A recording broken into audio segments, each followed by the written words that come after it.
to Stancom Report 1491, Senate Bill 1522, Senate Draft 2, House Draft 1. Any discussion? Representative Thielen. Thank you, Mr. Speaker. I'm rising in strong support of outlawing puppy mills, but I wanted to just point out a couple of unforeseen problems with this bill.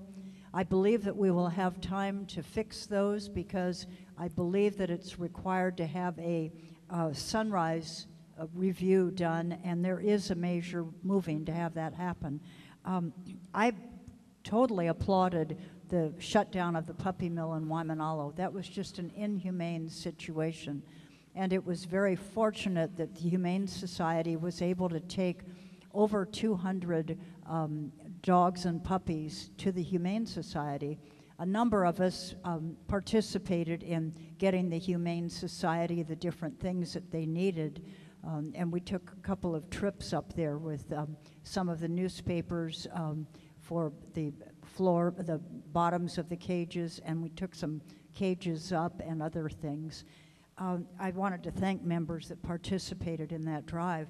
But the problem, well, first of all, there is a Senate concurrent resolution 111, and it's being moved through. The auditor would examine how to regulate puppy mills or how to regulate dog breeders and propose effective legislation for us next year.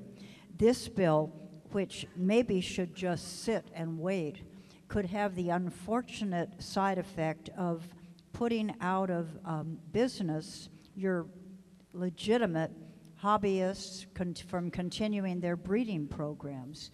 And these legitimate dog breeders, they provide service, search, rescue, therapy, competition, and performance puppies, as well as family pets. Were they to be shut down inadvertently by this legislation, those animals would have to be purchased through retail outlets, which might come from an illegal puppy mill that's still operating, or from imported countries without rabies restrictions, such as New Zealand or Australia. The issue is, Mr. Speaker, you can't have more than 25 puppies per year. We had a golden retriever when our children were growing up, and she gave birth to 14 puppies humanely, and everything was fine. But the point of that is, if you have a large breed dog, that dog could very likely have 2 litters a year, not be a puppy mill, but would exceed the number of 25, the limit of 25.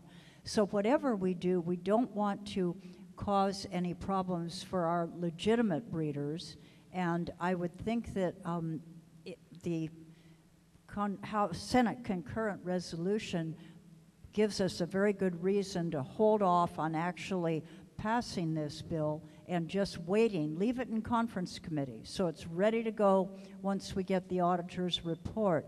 But let's be very careful that we don't harm the legitimate breeders in our community. And I imagine a lot of us here in this building have friends or ourselves have obtained dogs from legitimate breeders. Certainly not from puppy mills, one would hope. Thank you. Thank you very much. Any further